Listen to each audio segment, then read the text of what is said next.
কামব্যাকের পর মেহেদী মিরাজের দুর্দান্ত ক্যামিও অধিনায়ক শান্ত টিকে থাকার লড়াইয়ে ভারতের বিপক্ষে স্কোরটা সম্মানজনক করে আনতে পারেনি বাংলাদেশ। ওপেনিংয়ের ব্যর্থতা যেন ঝেঁকে বসেছে শান্ত বাহিনীকে। বোলিংটা ছিল বড্ড নড়বড়ে। মুস্তাফিজ থেকে তাসকিন, সূর্যকুমার যাদবের কাছে টিকতে পারেনি কেউই। ব্যাটিং নাকি বোলিং, ম্যাচ হেরে কোন বিভাগকে দায়ী করছে অধিনায়ক শান্ত?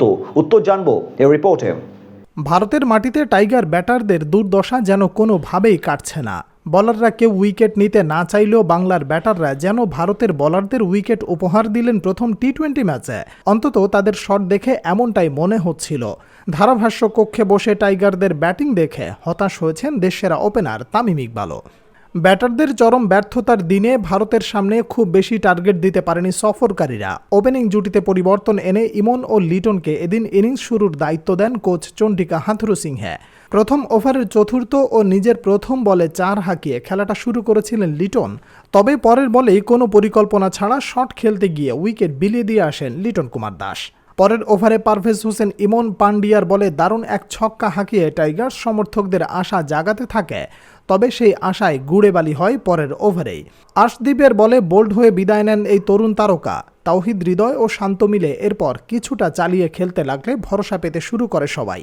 তবে কিসের কি, বরুণ চক্রবর্তীর এক ওভারে রান তুলে পরের ওভারে আবারও বড় শট খেলতে যান হৃদয়। ব্যাটে বলে ঠিকমতো সংযোগ না হওয়ায় তুলে দেন ক্যাচ। হার্দিক পান্ডিয়া সেই বল তালুবন্দি করলে বিদায় নিতে হয় হৃদয়কেও। দলের আশা ভরসা মাহমুদুল্লাহ রিয়াদও এদিন দলের হয়ে কিছুই করতে পারেননি। মায়াঙ্ক যাদবের গতির কাছে হার মানতে হয় তাকেও। এরপর অবশ্য জাকের আলী এসে এক ছক্কা হাঁকিয়ে আশা জাগিয়েছিল, তবে তিনিও বিদায় নেন বাজে এক শটে। বরুণ চক্রবর্তীর শিকার হয়ে তিনিও ফিরে যান প্যাভিলিয়নে। তবে তখনও ক্রিজে ছিলেন অধিনায়ক শান্ত। তার ব্যাটে ভর করে বড় সংগ্রহের স্বপ্ন দেখছিল টাইগাররা। তবে ওয়াশিংটন সুন্দরের বলে এক অদ্ভুত শট খেলে বিদায় নেন শান্ত। 75 রান তুলতেই 6 উইকেট হারিয়ে তখন বিপাকে বাংলাদেশ। মায়াঙ্ক যাদব তখন এসেছিল গতির ঝড় তোলার জন্য। তবে তার গতিকে কাজে লাগিয়ে সেই ওভারে 15 রান তুলে ফেলে মিরাজ ও রিশাদ। কিন্তু শেষ দিকে মিরাজ ছাড়া বাকি সবাই যেন এদিন লাল সবুজের জার্সিতে ছিল বড্ড অসহায়। তার কল্যাণেই কেবল লড়াই করার মতো সংগ্রহ পায় বাংলাদেশ। শেষ পর্যন্ত এক বল বাকি থাকতেই অল আউট হয়ে যায় শান্তর দল। ভারতের জন্য টার্গেট দাঁড়ায় 128 রানের। বাংলাদেশের হয়ে অপরাজিত থাকা মিরাজের ব্যাটে আসে সর্বোচ্চ 35 রান।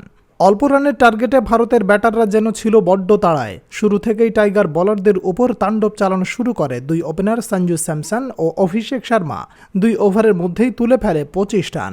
তবে তাসকিনের করা ইনিংসের তৃতীয় ওভারের শেষ বলে হৃদয়ের দারুণ এক থ্রোতে বিদায় নিতে হয় অভিষেক শর্মাকে। তবে অভিষেক বিদায় নিলেও ভারতের তাণ্ডব যেন থেমেছিল না। তাসকিন, মুস্তাফিজ কেউ যেন বল করার লাইন লেন্থ খুঁজে পাচ্ছিলেন না। স্যামসন, সূর্যকুমাররা ছেলে খেলা করছিলেন বাংলার বোলারদের সাথে অবশ্য সূর্যকে বিদায় করেন ফিজ। তবে তাতেও রানের চাকা থামানো যায়নি ভারতের। উইকেট হারালেও নতুন ব্যাটাররা এসে শুধু 4 ছক্কা হাঁকানোর দিকেই নজর দিয়েছে। আর তাতে করে দিন শেষে লজ্জার এক পরাজয় নিয়ে মাঠ ছাড়তে হয় টাইগারদের। ম্যাচ শেষে অধিনায়ক শান্তর কণ্ঠেও হতাশা ছিল টাইগারদের ব্যাটিং নিয়ে। শুরুর দিকে রান না তোলাকেই দায়ী করছেন বাংলার অধিনায়ক। তবে বোলারদের অসহায়ত্বের দিনেও রিশাদের দারুণ বোলিংয়ের প্রশংসা ছিল শান্তর মুখে। তবে দিন শেষে রান কম তোলাটাই ম্যাচ হারের মূল কারণ বলেন ক্যাপ্টেন শান্ত।